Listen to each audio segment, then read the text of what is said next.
Konnichiwa, bentornati ragazzi in questo nuovo episodio. Ultimamente in uno dei miei video, adesso non ricordo quale, devo andare a ripescarlo, qualcuno di voi mi ha messo un commento chiedendomi di parlare di un praticante di karate molto importante. Mi ha chiesto di parlare del maestro Francisco Filo e mi ha chiesto di parlarne per una ragione ben precisa, perché mi ha detto: maestro, ho cercato online qui su YouTube ma non ho trovato nessuno che abbia mai parlato, quindi non ha mai trovato un video in italiano che abbia mai parlato del maestro Francisco Filo. Beh ragazzi, se c'è una persona, un praticante, un maestro, un artista del karate che non ha bisogno di presentazioni e deve essere fatto conoscere e dobbiamo parlare della sua storia, beh, questo è proprio Francisco Filo. Ci sono davvero tantissime ragioni per cui parlare di questo artista marziale, ma le scopriremo dopo la sigla.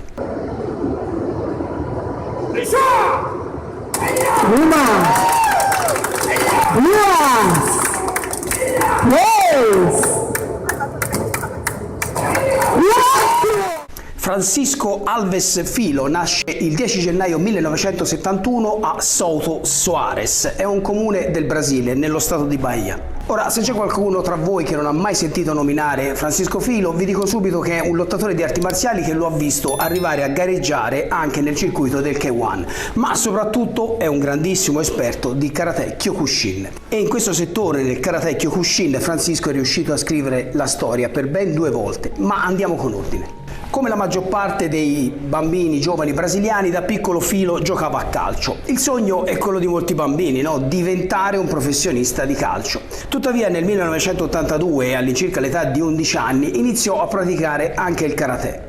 Ma non per sua scelta, fu incoraggiato da suo fratello maggiore, Elzio. Elzio gli propose di provare questa disciplina e si offrì anche di pagargli tutte le lezioni. Francisco iniziò così ad allenarsi al dojo Libertade sotto la guida del maestro Seiji Isobe. E Seiji Isobe è un maestro giapponese che abita tuttora in Brasile. Il maestro Seiji ha iniziato il karate tradizionale con lo Shotokan all'incirca nel 1961, ma poi abbandonò questo stile solo un paio di anni dopo. Infatti perse la fiducia in questo tipo di karate dopo che aveva visto il suo maestro perdere durante uno scontro a causa di un litigio. Quindi il maestro Seiji prese in affidamento questo nuovo piccolo allievo, ma a quel tempo il maestro non sapeva ancora che stava allenando quello che diventerà davvero famoso nel circuito del karate, ma non solo. Quel piccolo ragazzino sarà uno dei pochi karateka al mondo a completare con successo lo Hyakunin Kumite, ovvero la prova dei 100 combattimenti, ed è famoso perché è riuscito a farlo più di una volta. Comunque, come ho detto, Francisco inizia così a praticare il karate Kyokushin all'età di circa 10 anni e conquista la sua cintura nera 7 anni dopo. Ma come ho già detto, Francisco non aveva la passione del karate e infatti questo risultato di raggiungere la cintura nera era contro i suoi piani.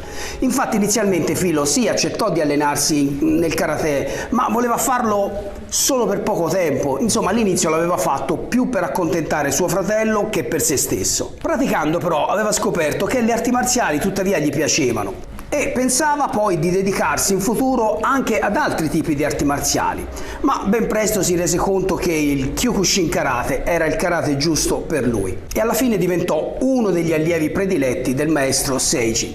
Dal 1985 al 1990 Francisco Filo si fece notare per la sua partecipazione e per le sue vittorie in vari tornei regionali in Brasile. Nel 1987, come ho detto prima, all'età di 16 anni Filo fu promosso primo dan. Nello stesso anno partecipò all'Open brasiliano di karate e si classificò 7º.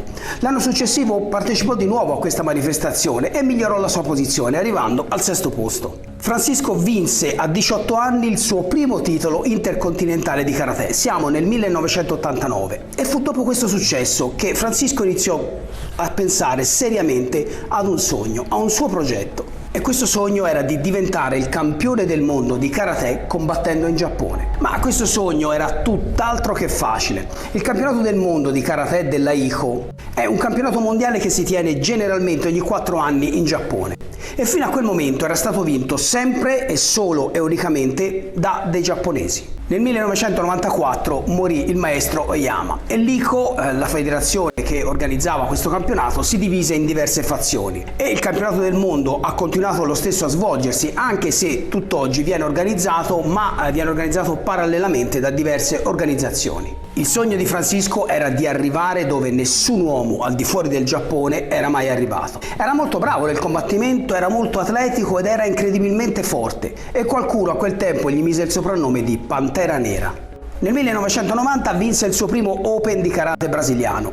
L'occasione per realizzare il suo sogno arrivò nel 1991, dove riuscì a partecipare al campionato del mondo di Kyokushin in Giappone. E qui il mondo delle arti marziali si accorse di lui, perché affrontò il famosissimo Andy Hug. Questo era un incontro molto impegnativo per Francisco. Riuscì a vincere su Andy infliggendogli un brutto KO. Ma la vittoria fu controversa per Francisco dopo che fu appurato che la sua tecnica, che mandò KO Hug, un calcio circolare alla testa, fu messo a segno dopo il suono della campana.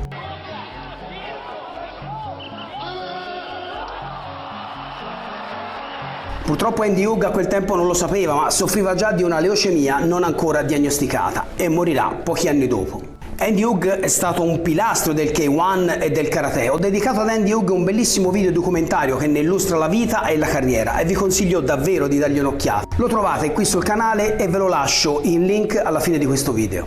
Comunque Francisco vinse e avanzò nei turni, ma alla fine perse contro Kenji Yamaki negli ottavi di finale del torneo. Ma dire che perse in realtà non è proprio esatto, perché l'incontro finì in parità, ma Filo perse perché ruppe meno tavole di legno nella prova di Tameshiwari. A quel tempo gli incontri finiti in parità venivano decisi da una prova dove la rottura delle tavolette avrebbe decretato il vincitore. E Filo non riuscì a rompere più tavole di legno del suo avversario. Tuttavia Oyama in persona quella sera gli conferì un premio per il lottatore con la migliore tecnica del torneo. Ed era una grande soddisfazione. Questa sconfitta non lo scoraggiò, anzi gli diede nuova spinta e decise che avrebbe fatto di tutto per realizzare il sogno di voler diventare campione del mondo. Passarono 4 anni tra un torneo mondiale e l'altro in giro per il mondo, si allenò ancora più duramente con un unico obiettivo, diventare il campione del mondo di karate. Quando nel 1994 il maestro Oyama morì, ci furono i funerali a Tokyo in Giappone e Filo e il suo maestro Isobe furono invitati a partecipare a questo funerale. Durante questo soggiorno in Giappone però Filo conseguì il terzo dan e sostenne l'esame presso il dojo centrale della scuola. Per superare l'esame dovette combattere contro 30 avversari che erano stati scelti appositamente per combattere contro di lui. Nel 1995 partecipa di nuovo al torneo Kyokushin World Open di karate, dove però arriva al terzo posto. Ed è sempre nello stesso anno che Francisco Filo decide di provare la sfida Yakunin Kumite. La sfida di combattere contro 100 uomini. Questa prova si tenne in Brasile e per prepararsi a questa prova Francisco si allenò circa 8 ore al giorno. Per allenare la sua resistenza piano piano arrivò a completare 100 round di combattimento indossando dei guantoni pesanti da box. Poi si allenava naturalmente nel condizionamento per abituare il corpo ai colpi che inevitabilmente avrebbe ricevuto sostenendo questa prova. Inoltre cercava di sostenere almeno 70 combattimenti consecutivi ogni settimana e questa preparazione gli garantì il successo in questa prova.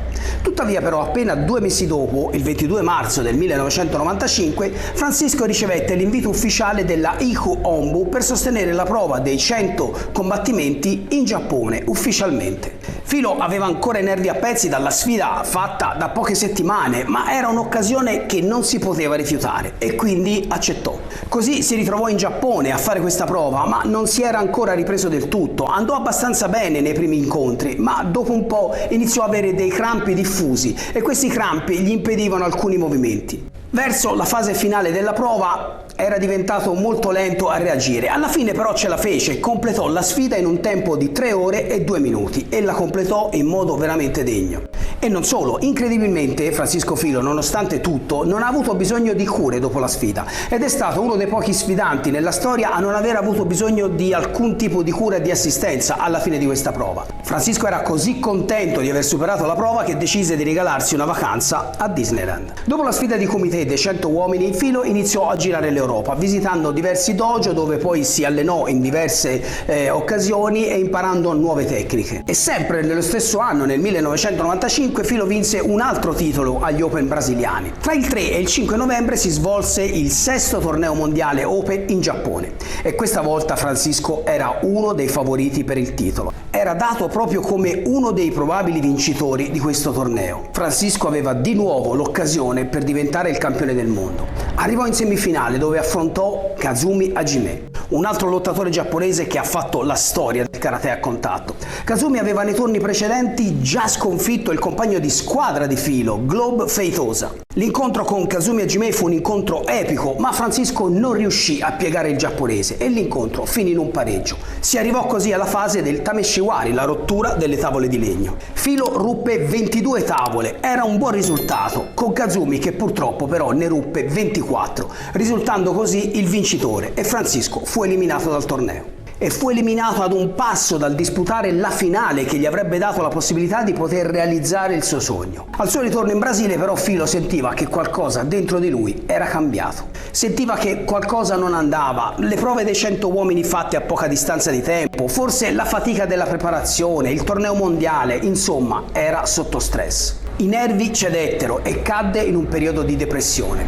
Il suo pensiero fisso di diventare campione del mondo gli aveva fatto sacrificare molte cose e alla fine Filo iniziò a chiedersi se ne valesse davvero la pena. Si sentiva demotivato, si sentiva vuoto, di colpo non era più attratto dal karate. E questo senso di delusione lo portò seriamente a pensare se non fosse il caso di abbandonare quel karate. Quel karate che gli aveva dato tanto, quel karate che gli aveva dato tantissimi obiettivi, ma in quel momento fisicamente, anche se era nella forma migliore possibile, tuttavia la sua mente era da un'altra parte. Filo alla fine decise di cambiare. Si trasferì dal Brasile in Germania e iniziò ad allenarsi nel circuito della kickbox. E non fu facile passare dal Kyokushin alla kickbox, soprattutto per quanto riguarda la gestione e lo studio della distanza. E soprattutto per abituarsi ai colpi alla testa con i pugni, visto che nel Kyokushin i colpi di pugno alla testa sono proibiti. Per cercare di perfezionarsi al meglio nella kickbox viaggiò anche negli Stati Uniti e continuò ad allenarsi. Diventò veramente bravo anche in questo settore e nell'aprile del 1997 Filo fu invitato a competere nel K1.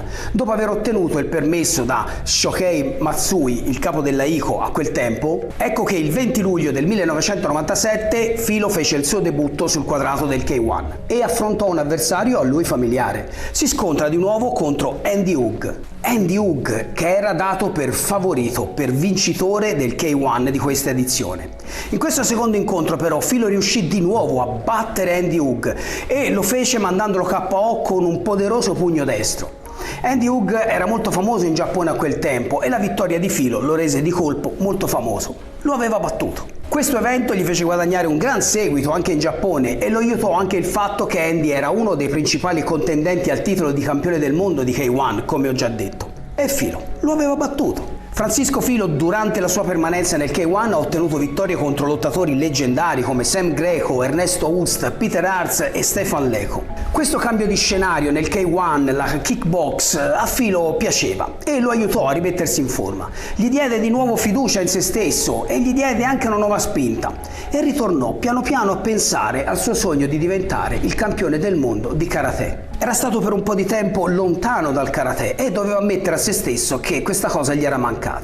Decise così di ripartire dalle origini, quindi tornò in Brasile nel 1999 e riprese ad allenarsi nel suo vecchio dojo con il suo vecchio maestro Isobe. A novembre del 1999 si tenne in Giappone il settimo World Open Tournament della ICO ed ecco di nuovo l'opportunità di avverare il suo sogno di vincere il torneo.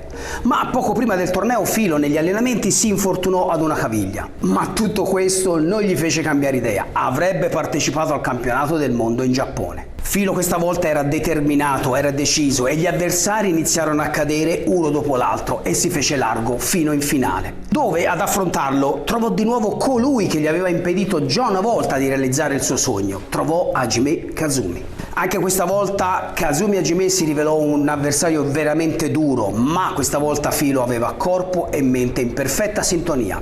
In un incontro serrato che si è protratto per 3 supplementari, alla fine senza un chiaro vincitore, si passò al tameshiwari, la prova di rottura delle tavole di legno. Francisco Filo era a un passo dalla realizzazione del suo sogno. Sente che non può perdere di nuovo, deve rompere quelle dannate tavole, ne deve rompere più del suo avversario, a costo di rompersi una mano. Ma Hajime non era propenso a rendergli le cose facili. Hajime con un colpo riesce a rompere 19 tavole. È il turno di Filo. Sale in pedana, sente tutta l'emozione dentro di sé. Lancia il suo colpo migliore ed è fatta. Filo ruppe 21 tavole di legno e in quel momento Filo fece la storia, diventando il primo non giapponese a diventare il campione del mondo di karate. Ce l'aveva fatta. Aveva realizzato il suo sogno. Molti pensavano che quel privilegio sarebbe stato del grande Andy Hug. Molti infatti avevano già previsto che sarebbe stato Andy il primo non giapponese a vincere il titolo mondiale di karate. E se avete visto il video che ho dedicato a lui avrete capito che sicuramente lo avrebbe fatto. Ma purtroppo Andy morirà in poco tempo a causa, come ho detto, di una leucemia. Filo rispettava molto Andy e sebbene si fossero affrontati come avversari, già dopo il loro primo incontro Filo e Andy Hug divennero buoni amici. Così come molte persone, Filo rimase scioccato quando Hug morì il 24 agosto del 2000. Al suo funerale in Giappone, a cui parteciparono tantissime persone, migliaia di persone, Filo era tra i portatori della bara. Da allora, dopo aver vinto il campionato del mondo di karate, verrà soprannominato dai giapponesi il mostro del Kyokushin. Arriviamo all'ultimo incontro professionale di Francisco Filo, prima della sua decisione di ritirarsi, che risale al 30 aprile del 2004 a Tokyo contro Remy Boyarsky. Si ritira dal circuito dei combattimenti con un totale di 25 incontri disputati, di cui ne ha vinti 16 e ne ha persi 7 e ne ha pareggiati 2. Da questo ultimo combattimento a Tokyo, Filo non ha più preso parte a nessuna competizione importante e nel 2006 Filo ha aperto il suo dojo nella sua città in Brasile. Oggi Filo attualmente viaggia per il mondo tenendo seminari e sessioni di allenamento di karate Kyokushin e kickbox. È fuori questione che il suo posto nella storia del Kyokushin è assicurata. È stato infatti uno dei pochi ad aver completato 2 volte la massacrante sfida di Kumite dei 100 uomini. Ed è stato il primo campione del mondo di Kyokushin non giapponese. Come ultima curiosità vi dico che nel 2012 viene scelto per partecipare ad un programma televisivo, The Ultimate Fighter Brasil, come allenatore niente meno che del grande Vitor Belfort. Beh ragazzi, rimanete connessi perché il maestro Filo viaggia costantemente ed è stato anche tante volte qui in Europa, quindi tenete d'occhio magari il suo sito internet e le sue date e magari potreste riuscire a partecipare anche a uno dei suoi seminari. Ragazzi, il video finisce qui, fatemi sapere nei commenti se conoscevate il maestro Francisco Filo e cosa ne pensate di questa meravigliosa storia. Lasciate like, condividete i miei video, fatemi capire che vi piace quello che faccio e lo potete fare attraverso questi piccoli gesti per darmi la possibilità di portare avanti questo progetto, di parlare delle arti marziali nel modo più serio e degno che meritano. Ed io vi ringrazio di questo e noi ci vediamo al prossimo episodio. Domo arigato!